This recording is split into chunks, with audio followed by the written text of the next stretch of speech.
Oi! There are no biolabs in Ukraine. That's a conspiracy theory. There's biological research facilities, but that's completely different. Hello there, you 5.2 million awakening wonders. Thank you for joining us on this glorious caravan to truth. Yes, there's complication on the way. Yes, there's personal and collective pain. But awakening ain't easy, not individually and certainly not as a society. Today we're talking about Ukraine and the ongoing conjecture that there are bio-research facilities there. We read your comments, as you know. Many of you are like, talk about the biolabs, Russ, talk about the biolabs. Well, there's no confirmation that there are biolabs, but there are biological research facilities, which is entirely different and probably just a place where they'd like work on toothpaste and shampoo and other stuff that's vital that the Russians don't get their hands on. Before we get into the video, I want to tell you, you can see me live in the UK in places like Carlisle, Plymouth, Glasgow, Bristol, Blackpool. This is all in the next few weeks. There's a link in the description if you want to come and see me live, be part of this. But without further ado, let's get into some news. This is from Glenn Greenwald, who you may remember broke the Edward Snowden story and therefore should be condemned to some kind of gulag as a right-wing fascist. Self-anointed fact-checkers in the US corporate press have spent 2 weeks mocking as disinformation and a false conspiracy theory the claim that Ukraine has biological weapons labs either alone or with US support. They never presented any evidence for their ruling. Me, you know, I've seen those stories and I've seen your comments below. Russell, talk about the biolabs. And I'm like, steady you lot, steady. You'll get us into trouble, biolabs. That's the last thing we need. We're just getting over the last wave of censorship. You know, now we're moving into a new wave. Well, now there is some evidence from high-ranking officials. A senior diplomat has said there are research facilities that are biological. Once again, we're into that land of semantics we find ourselves in. Gain of function? What do you mean gain of function? Oh yeah, no, they gain some functions. Now we're like, you know, now we're into this again with this stuff. Let's get into it. Unfortunately for this propaganda racket masquerading as neutral and high-minded fact-checking, the neocon official long in charge of US policy in Ukraine testified on Monday before the Senate Foreign Relations Committee and strongly suggested that such claims are at least in part true. This complex situation in Ukraine. Here's what's not complex. Putin's illegal invasion is horrific. Ukrainian people are worthy of support. Any support that could be offered that doesn't escalate the situation and make it worse, I suppose. Would you agree with that? Comments below. But this is merely an acknowledgement that something with this amount of historical depth, with this number of interests at play, has layers of complexity that are worthy of unpacking. And remember, explaining is not condoning. By explaining something, you're not condoning it. You're trying to understand it, trying to get a better perspective. Yesterday afternoon, Under-Secretary of State Victoria Nuland appeared before the Senate Foreign Relations Committee. Senator Marco Rubio, hoping to debunk growing claims that there are chemical weapons labs in Ukraine, asked Nuland, does Ukraine have chemical or biological weapons? Rubio undoubtedly expected a flat denial by Nuland, thus providing further proof that such speculation is dastardly fake news emanating from the Kremlin, the CCP and QAnon. Instead, Nuland did something completely uncharacteristic for her. For neocons, and for senior US foreign policy officials, for some reason, she told a version of the truth. Her answer visibly stunned Rubio, who as soon as he realised the damage she was doing to the US messaging campaign by telling the truth, interrupted her and demanded that she instead affirm that if a biological attack were to occur, everyone should be 100% sure that it was Russia who did it. Grateful for the life raft, Nuland told Rubio he was right. Now we can have a look at that with our own little eyes and with our own little minds. Assess who you're going to believe, the government or your own lying eyes, the mainstream media or your own ability to look at stuff and decide for yourself. Got to be the old government and media, hasn't it? I mean, they never let us down before. I only have a minute left. Let me ask you, does Ukraine have chemical or biological weapons? And this is where you say no, and we can carry on with our presumed narrative. Ukraine has biological research facilities. Oh, no, that's not good. Which, in fact, we are now quite concerned Russian forces may be seeking to gain control of. What? No!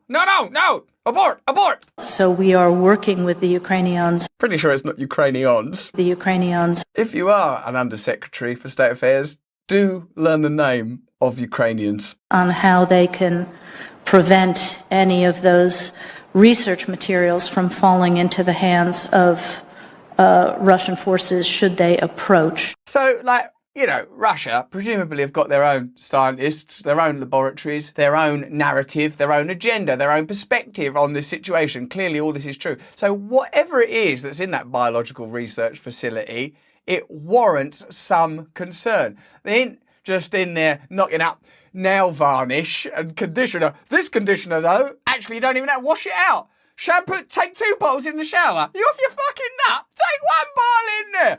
Don't let Putin get his hands on that. We want him in the shower for as long as possible. Oh, no, I must apply the conditioner. This will take ages. How on earth will I annex Georgia? I'm sure you're aware that the Russian propaganda groups are already putting out there all kinds of information about how they've uncovered a plot by the Ukrainians to release biological weapons in the country and with NATO's coordination. That's like if something's gone wrong at a dinner party. Would you mind now if we don't talk about this till we get home, dear? Couldn't it possibly be that the Russians are just straightforward baddies and there's no complexity to this and we haven't been dabbling in matters in Ukraine that are potentially problematic? Let's not mention that Hunter Biden can't go 10 minutes without getting paid 50 grand by a Ukrainian energy company. We'll talk about this in the car. If there's a biological or chemical weapon incident or attack inside of Ukraine, is there any doubt in your mind that 100% it would be the Russians that would be behind it? He's even at that point sort of doing nods, isn't he? Like, with any doubt, it wouldn't be anyone else. Would it be the Russians? They're bad, ain't they? Russians, basically. Is there any doubt in your mind that 100% it would be the Russians that would be behind it? Did you see that film, Rocky IV? Who did you like best? Rocky?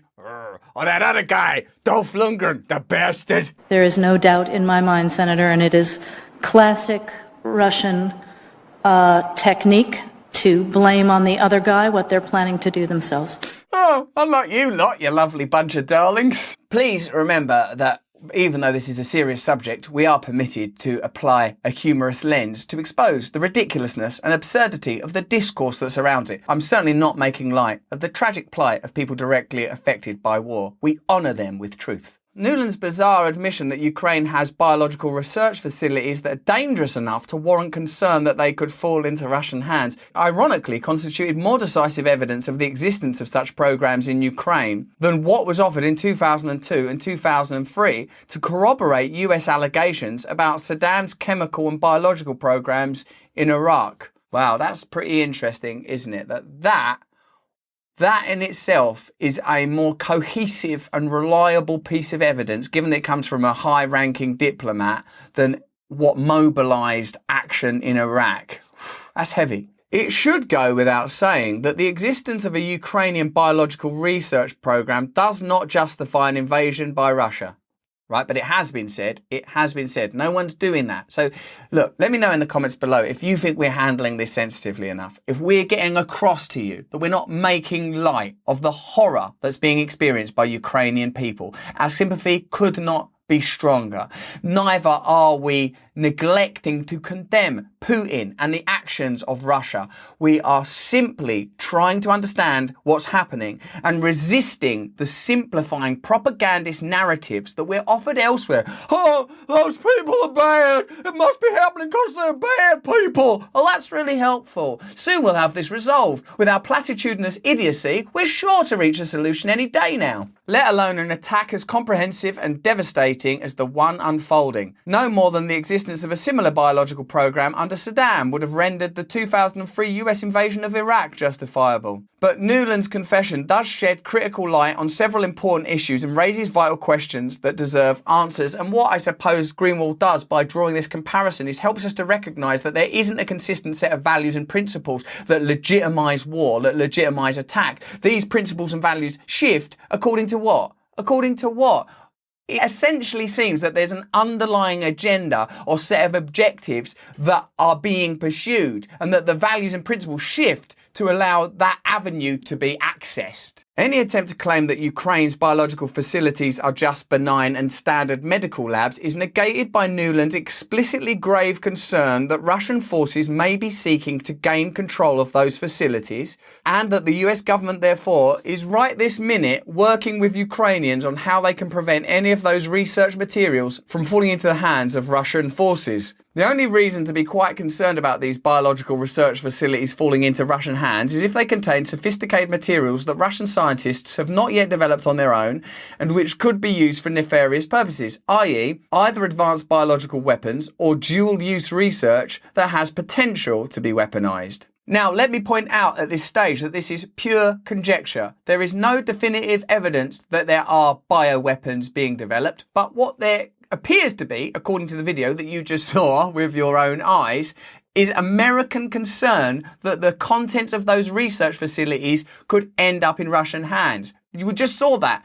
Why would that be? We're not saying there is. We're not saying there isn't. We're merely cataloguing that a person just said that. What is in those Ukrainian biological labs that makes them so worrisome and dangerous? And did the US assistance extend to the construction and development of the biological research facilities themselves? This might be a point where I would draw my own allusions to events in Wuhan, where we saw various shifts in the narrative that yet may reveal troubling origins to the coronavirus pandemic. I'm not saying they will. I'm saying that they could, that it's at least as likely.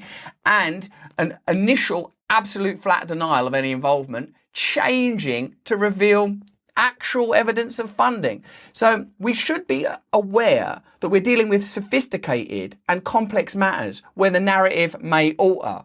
And just blindly and immediately accepting the narrative that you're spoon-fed no longer seems prudent. It is very tempting to deal with the one thing that is clear. Ukrainian people shouldn't be suffering in this way.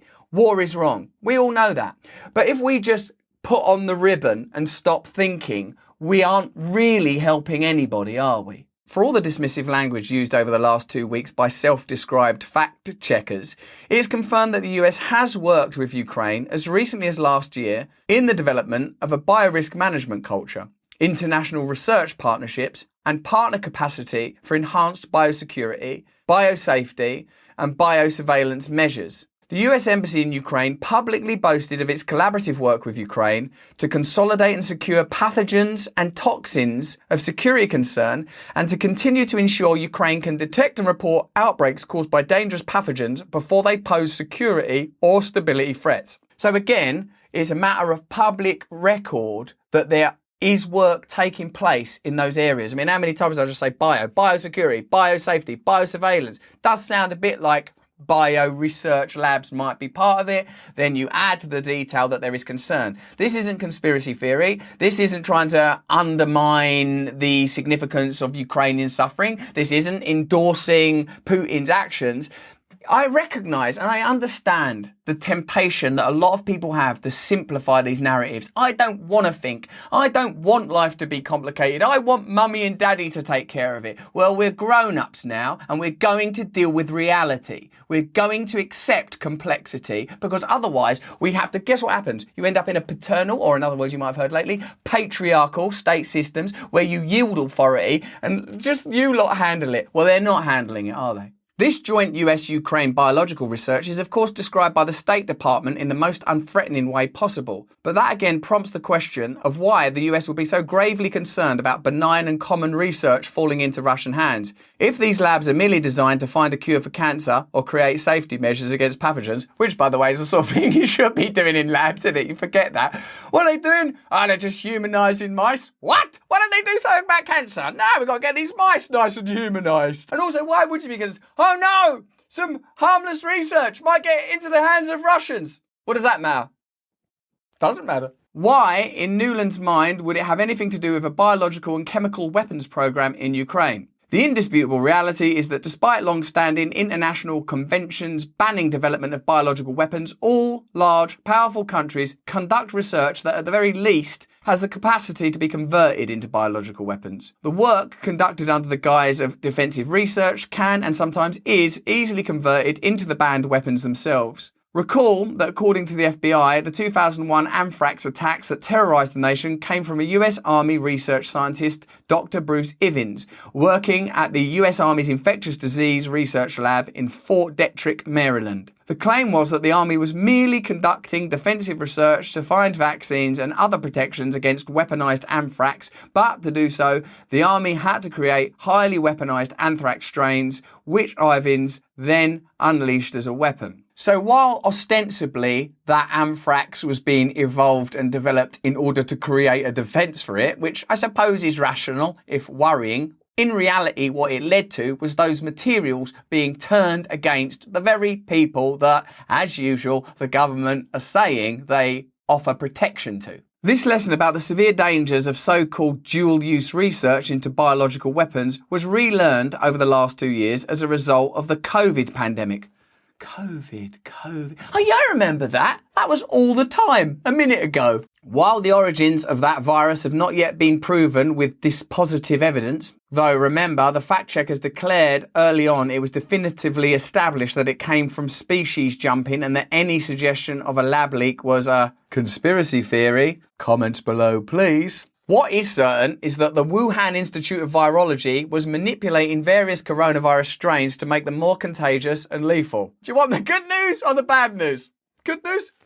It's pretty contagious, this coronavirus. What the fuck's happened to that window? Yeah, that's the bad news. The justification was that doing so is necessary to study how vaccines could be developed, but regardless of intent, cultivating dangerous biological strains has the capacity to kill huge numbers of people. All of this illustrates that research that is classified as defensive can easily be converted, deliberately or otherwise, into extremely destructive biological weapons. At the very least, Nuland's surprising revelations reveal, yet again, just how heavily involved the US government is and for years has been in Ukraine, on the part of Russia's border, which US officials and scholars from across the spectrum have spent decades warning is the most sensitive and vulnerable for Moscow. It was Nuland herself, while working for Hillary Clinton and John Kerry's State Department under President Obama, who was heavily involved in what some call the 2014 revolution and others call the coup that resulted in a change of government in Ukraine from a Moscow-friendly regime to one far more favourable to the EU and the West. All of this took place as the Ukrainian energy company, Burisma,